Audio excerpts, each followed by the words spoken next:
Hello friends, स्वागत है आप सभी का खुशबू एकेडमी में। जैसा कि फ्रेंड्स मैंने आपसे बताया था कि आप लोगों को मैं सीटेट की क्लास दूंगी, ठीक है। जो सीटेट फर्स्ट पेपर डाले हैं उनको भी और जो सीटेट का सेकंड पेपर डाले हैं उनके लिए भी, ठीक है। तो आज फ्रेंड्स मैं बात करने वाली हूँ आपसे ईवीएस के बारे में, ठीक है। सबसे पहले मैं आपको बताऊँगी फ्रेंड्स, देखिए ईवीएस का जो पार्ट होता है 30 नंबर का क्वेश्चन आंसर आपको एग्जाम में देखने को मिलता है, ठीक है। 30 नंबर में फ्रेंड्स जो आपका रहता है कॉन्टैक्ट, 15 नंबर का कॉन्टैक्ट आता है और 15 नंबर की आपकी पैडागोजी आती है, ठीक है। और इसके बाद फ्रेंड्स हम बात करेंगे कि ये जो पैडागोजी होती है और कॉन्टैक्ट होता है, ठीक है। इन दोनों में जो फ्रेंड्स देखिए, अगर मैं आपको बता दूं कि कॉन्टैक्ट जो होता है उसमें क्या क्या पढ़ना होता है, ठीक है। इसमें जो होता है परिवार और दोस्त के बारे में बच्चों को बताने के लिए आपको पढ़ना पड़ेगा। उसके बाद खाना के बारे में हम आपको बताएंगे। उसके बाद नेक्स्ट हम बात करेंगे फ्रेंड्स इसमें आश्रय के बारे में, कौन कहाँ रहते हैं, पानी के बारे में, यात्रा के बारे में और चीज़ें हम बनाते हैं और क्या करते हैं, इन सब के बारे में फ्रेंड्स हम आपको पूरा डिटेल्स में पढ़ाएंगे अच्छे से। तो सबसे पहले फ्रेंड्स आज का जो फर्स्ट टॉपिक है, फर्स्ट चैप्टर है, मैं उसके बारे में बात कर लेती हूँ। फर्स्ट टॉपिक आपका है इन्वायरमेंट, यानी कि पर्यावरण। पर्यावरण किसे कहते हैं, ठीक है। सबसे छोटी डिफिनेशन मैं आपको बता दूं, चारों ओर स्थित वस्तुओं का जो घेरा होता है, घेरा ही पर्यावरण कहलाता है, ठीक है। और फ्रेंड्स मैं आपको बता दूं, मैं अपना नोट्स बनाई हूँ, उसी नोट्स में आपको पढ़ा रही हूँ, ठीक है। क्योंकि ये जो नोट्स है ना, मैं बहुत मेहनत करके बनाई हूँ और मैं आप लोगों को बता रही हूँ केवल इसलिए कि आपका भी अच्छे से तैयार हो सके। अगर आप लोग कोई भी क्लासेस नहीं ले पा रहे हैं, आपके पास उतना परचेज करने का नहीं हो पा रहा है, तो आप लोग फ्री में एकदम ये क्लासेस देख सकते हैं। और फ्रेंड्स मैं आपके लिए पूरा लास्ट तक लगी रहूँगी और जितना भी वीडियो हो सकेगा मैं आपको प्रोवाइड करूँगी, ठीक है। तो देखिए यहाँ पे फ्रेंड्स हम बात करेंगे पर्यावरण की। देखिए पर्यावरण जो है ना, ये दो शब्दों से मिलकर के बना हुआ है फ्रेंड्स, के दो शब्दों से लेकर के बना हुआ है, परिधन आवरण, ठीक है। हिंदी में क्या होता है, परिधन आवरण। परि का मतलब होता है फ्रेंड्स चारों ओर, परि का मतलब होता है चारों ओर एंड आवरण का मतलब होता है घेरा। जीवों के चारों ओर घेरा जो होता है उसी को पर्यावरण कहते हैं। अगर हम अंग्रेजी में बात करें तो अंग्रेजी में फ्रेंड्स इन्वायरमेंट बोलते हैं, जो कि इन्वायरमेंट होता है फ्रेंड्स के इन्वायरमेंट से शब्द से लिया गया है, ठीक है। और इसकी अगर हम फ्रेंड्स परिभाषा की बात कर ले इन्वायरमेंट की, पर्यावरण की, तो पर्यावरण हिंदी के दो शब्दों से परि और आवरण से मिलकर बना हुआ है, जिसका क्रमशः अर्थ होता है चारों ओर घेरना होता है, ठीक है। और इस आधार पर हम यह भी कह सकते हैं कि जीवों को जो चारों ओर से घेरा हुए हैं वह उसका पर्यावरण कहलाता है, ठीक है। और अंग्रेजी में भी हम यही कहेंगे कि पर्यावरण को इन्वायरमेंट कहते हैं, जैसे कि जो फ्रेंच भाषा के इन्वायरमेंट से मिलकर के बना होता है, ठीक है। और फ्रेंड्स हम आगे चलिए बात करते हैं इसके बारे में। ईवीएस की थीम क्या है, फैमिली एंड फ्रेंड, परिवार और मित्र के बारे में बच्चों को जागरूक करना, बच्चों को बताना। जैसे कि आप रिलेशनशिप बच्चों को, जैसे मामा मामी दादा दादी, पहले आप देखते होंगे घर में क्या रहते थे, वो फैमिली रहती थी, बड़ी फैमिली सबकी रहती थी, जिसको सब जॉइंट फैमिली बोलते, जिसमें दादा दादी चाची चाचा सभी लोग रहते थे, ठीक है। तो उससे क्या होता था, बच्चों का जो संबंध रहता था, रिलेशन, वो बच्चे बहुत अच्छे से करना जानते थे, ठीक है। नेक्स्ट अब हम बात करेंगे आपका कार्य और खेल के बारे में, ठीक है। बच्चों को कार्य और खेल के बारे में उनको बताना, पशुओं से बच्चों का बताना कि पशुओं से हमारे जो वातावरण में है उनसे क्या प्रभाव पड़ता है, प्लांट्स के बारे में बच्चों को बताना। और फ्रेंड्स फूड के बारे में हम बात करेंगे, सबके बारे में फ्रेंड्स हम एक एक करके आपको पूरा बताते चलेंगे, ठीक है। अब हम नेक्स्ट टॉपिक पे चलते हैं फ्रेंड्स। यहाँ पे मैंने आपको इन्वायरमेंट बता दिया ना। अब देखिए इन्वायरमेंट के जो फ्रेंड्स हैं, इन्वायरमेंट के अब हम घटक के बारे में बात करेंगे, ठीक है। यहाँ पे देखिए फ्रेंड्स, अब हम यहाँ पे बात करेंगे इन्वायरमेंट के घटक के बारे में कि कंपोनेंट ऑफ इन्वायरमेंट, पर्यावरण के घटक क्या क्या हैं। तो देखिए जो पर्यावरण के घटक होते हैं फ्रेंड्स दो प्रकार के होते हैं, abiotic component and biotic component.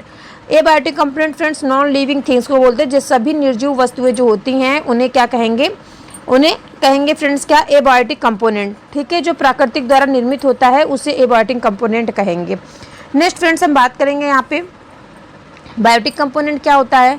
तो बायोटिक कंपोनेंट फ्रेंड्स जो सभी सजीव व्यक्ति जो होते हैं, वे सभी जीव जो प्रकाश संश्लेषण के द्वारा अपना भोजन स्वयं बनाते हैं उन्हें क्या कहेंगे, हम बायोटिक कंपोनेंट कहेंगे, ठीक है। ये बायोटिक कंपोनेंट, जैसे कि हरे पौधे, नील से हरी शैवाल, ये क्या होगा, ये बायोटिक कंपोनेंट कहलाएंगे, ठीक है। फ्रेंड्स अब मैं आपको एक एक करके सबके बारे में बताऊंगी। सबसे पहले फ्रेंड्स मैं आपको थोड़ा सा बता देना चाहती हूँ कि देखिए जो पर्यावरण के जो जैविक घटक होते हैं ना, घटक से तात्पर्य जो होता है सजीव प्राणियों के संसार से होता है जिसमें जीवन पाया जाता है। इसमें मूल रूप से वनस्पति जगत और जंतु जगत भी आते हैं। जैसे कि मैं आपको बता दूं, मनुष्य, पशु, पक्षी, वृक्ष, पौधे, ये सभी क्या है, ये सभी जंतु जगत कहलाएंगे, ठीक है।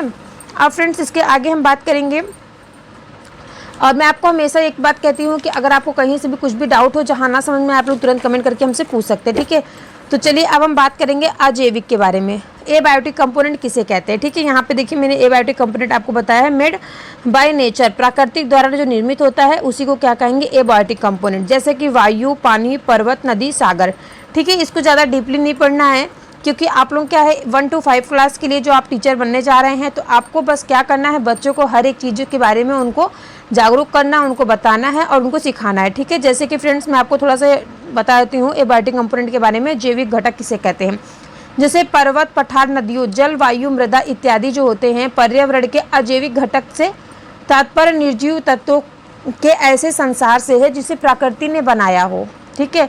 और ये क्या होती है, प्राकृतिक प्रदत्त होती हैं, इसे ही क्या कहेंगे, एबायोटिक कंपोनेंट कहेंगे, जिसको हम नेचुरल कंपोनेंट भी कहते हैं। प्राकृतिक द्वारा निर्मित जो होती हैं उन्हें हम एबायोटिक कंपोनेंट में करते हैं, ठीक है। अब हम बात करेंगे नेक्स्ट है आर्टिफिशियल कंपोनेंट। आर्टिफिशियल कंपोनेंट क्या है फ्रेंड्स, मानव निर्मित घटक जो होता है उसको क्या बोलते हैं, कृत्रिम घटक मानव बोल सकते हैं या फिर मानव निर्मित घटक बोल सकते हैं, ठीक है। तो देखिए फ्रेंड्स ये क्या होते हैं, जैसे पर्यावरण के मानव निर्मित घटक से तात्पर्य निर्जीव तत्वों के ऐसे संसार से है जिसका निर्माण जीवों के द्वारा किया जाता है। जैसे अगर हम आपको बता दें, धर्म, संस्कृति, संविधान, कार, बस, ट्रक, कॉपी, मोबाइल, ये सभी आपका जो होगा टेस्ट टू बीबी हो गया, पर्यावरण के किसी घटक का उदाहरण है, ठीक है। इसे हम जैविक घटक के अंतर्गत स्टडी करेंगे, ठीक है। अब हम आगे बात करेंगे इसके बाद नेक्स्ट फ्रेंड्स है बायोटिक कंपोनेंट। बायोटिक कंपोनेंट किसे कहते हैं, देखिए ये सभी जो मैं आपको टॉपिक पढ़ा रही हूँ ना, इनसे एग्जाम में क्वेश्चन आंसर पूछे गए हैं। ऐसा नहीं है कि मैं आपको फिर में ऐसे फालतू बता दे रही हूँ, ठीक है। तो आप लोगों को जितना फ्रेंड्स मैं अगर बता रही हूँ उतना अगर आप लोग अच्छे से कर लेंगे तो पक्का है आप एग्ज़ाम अच्छे से स्कोर कर सकते हैं, ठीक है। क्योंकि मैंने अपने ही नोट से मैंने अच्छे नंबर निकाले हैं, इसी नोट से मैंने पढ़ाई की है। और ये सभी नोट्स मैंने फ्रेंड्स क्लास ली थी, उसी क्लास से मैंने पढ़ा है अपना और खुद आपको बता रही हूँ। तो देखिए अब नेक्स्ट है बायोटिक कंपोनेंट। जैविक घटक किसे कहते हैं, तो प्रोड्यूसर, जो फ्रेंड्स बायोटिक कंपोनेंट होते हैं ना, अब फ्रेंड्स मैं आपको बता दी अजैविक घटक। अजैविक घटक कितने प्रकार के फ्रेंड्स मैंने आपको बताया, भौतिक कारक, अकार्बनिक और कार्बनिक कारक हो गए, ठीक है।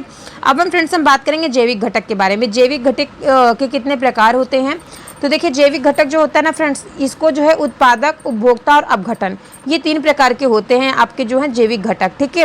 और जैविक घटक फ्रेंड्स क्या है, जीव की प्रकृति और उसकी कार्यात्मक इकाई का वैज्ञानिक अध्ययन ही परितंत्र कहलाता है। और फ्रेंड्स उत्पादक यहाँ पे आप देख रहे हैं प्रोड्यूसर दिया गया है, वे सभी जीव जो प्रकाश संश्लेषण के द्वारा अपना भोजन स्वयं बनाते हैं उन्हें ही क्या प्रोड्यूसर कहते हैं। जैसे हरे शैवाल, हरे पौधे, नीली हरी शैवाल, ठीक है, ये सभी हो गए। जैसे परितंत्र में उत्पादक वर्ग से तात्पर्य वनस्पति जगत से होता है। वनस्पति जगत मतलब ऊर्जा सूर्य से प्राप्त करते हैं और कार्बन डाइऑक्साइड वायुमंडल से प्राप्त करते हैं और फिर क्या करते हैं, अपना प्रकाश संश्लेषण की जो क्रिया होती है उसे कंप्लीट करते हैं, ठीक है। और फ्रेंड्स मैं आपको पता है जैसे क्या होता है ना, जो वनस्पति जगत में जो पेड़ पौधे होते हैं वो ऊर्जा कैसे लेते हैं, सूर्य से ऊर्जा प्राप्त कर लेते हैं। और जो मनुष्य क्या करते हैं, ऑक्सीजन अंदर करते हैं ना, तो वो लोग क्या करते हैं, पेड़ पौधे कार्बन डाइऑक्साइड लेते हैं और ऑक्सीजन छोड़ते हैं। तो ऐसे क्या होता है, तो कार्बन डाइऑक्साइड उनको वायुमंडल से प्राप्त हो जाती है और मृदा से, मिट्टी से क्या लेते हैं, वो खनिज तथा जल प्राप्त करके अपना भोजन का निर्माण वो स्वयं कर लेते हैं। और इसी कारण इन्हें क्या कहा जाता है, स्वपोषी कहा जाता है, ठीक है। अब फ्रेंड्स हम बात करेंगे उपभोक्ता, कंज्यूमर किसे कहते हैं। तो कंज्यूमर देखिए फ्रेंड्स, जीव जो भोजन के लिए एक दूसरे पर निर्भर करते हैं उन्हें ही हम कंज्यूमर यानी कि उपभोक्ता कहते हैं। उपभोक्ता फ्रेंड्स आपका जो होता है ना, वो शाकाहारी भी होते हैं, मांसाहारी भी होते हैं और सर्वाहारी भी होते हैं। ये जो फ्रेंड्स आपका कंज्यूमर है ये 3 प्रकार के होते हैं, प्राइमरी कंज्यूमर, सेकेंडरी कंज्यूमर और टर्टरी कंज्यूमर, ठीक है। इसमें फ्रेंड्स देखिए प्राथमिक क्या होता है, जैसे कि जो गाय भैंस हिरन है इनको शेर बाघ खाते हैं, फिर मनुष्य कुत्ता खाते हैं। तो ऐसे फ्रेंड्स क्या होता है, ये पिरामिड में आपको भी सब बताऊंगी बाद में। तो अभी फ्रेंड्स अभी इतना मैं आपको बताती हूँ और इसके बाद हम फ्रेंड्स आगे बात करेंगे अपघटक के बारे में। डिकम्पोजर किसे कहते हैं, ठीक है, क्या बात हो रहा है यहाँ पे, अब डिकम्पोजर किसे कहते हैं, क्या ये भी बताऊँ मैं आप लोगों को। अच्छा देखिए चलिए मैं बात बताती हूँ आपको।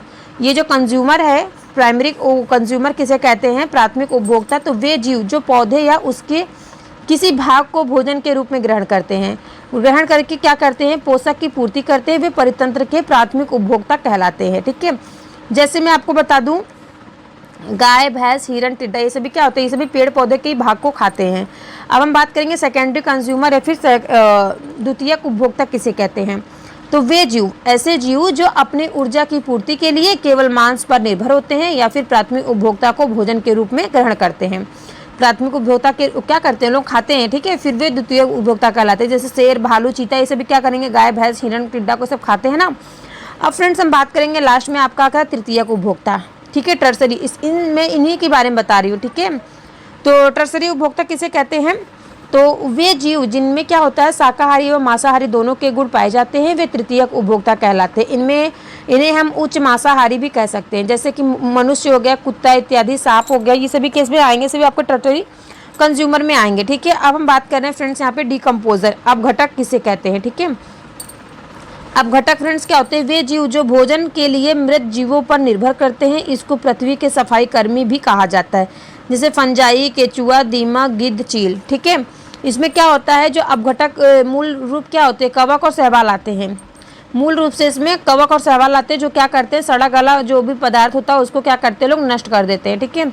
और ये अपने शरीर की जो रासायनिक अभिक्रिया से मृत वनस्पति जगत और जंतु जगत को सड़ा गला कर नष्ट भी कर देते हैं, ठीक है। इन्हें पोषण का जो है चक्रण दाता भी कहा जाता है और इन्हें मृतपोषी या अपरत भोजी भी कहा जाता है, ठीक है फ्रेंड्स, किसे, डिकम्पोजर को, ठीक है। अब इसके आगे फ्रेंड्स हम थोड़ा सा बात करेंगे। अब यहाँ तक तो आप लोग समझ लिए।